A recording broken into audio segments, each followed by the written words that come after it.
Hello po, magandang gabi po sa lahat. Ngayong na-late ako umuwi ng bahay, kaya late na rin ako magluto ng hapunan kasi umuulan, wala akong payong.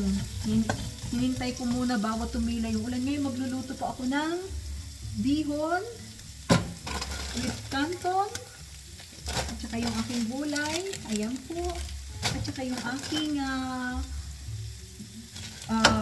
pork. Ayan, igigisa ko na po ang aking sibuyas.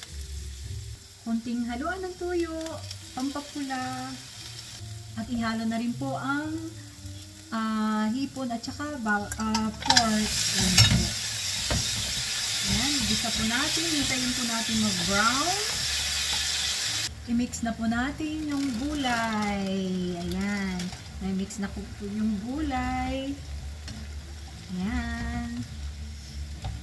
Medyo brown na kasi yung karne. Hintayin po natin na maluto yung gulay. Hinalo ko na po yung bihon. Maya-maya yung canton naman. Ngayon hinalo ko na po yung canton. Ayan na po yung canton. Hinalo ko na po. So, yan na po ang aking finished product ng bihon canton. Canton bihon. At ang gulay, ayan na po. Halo na po yung gulay. Ayan na po siya. Luto na po siya. Thank you so much for watching. See you next video. Bye-bye.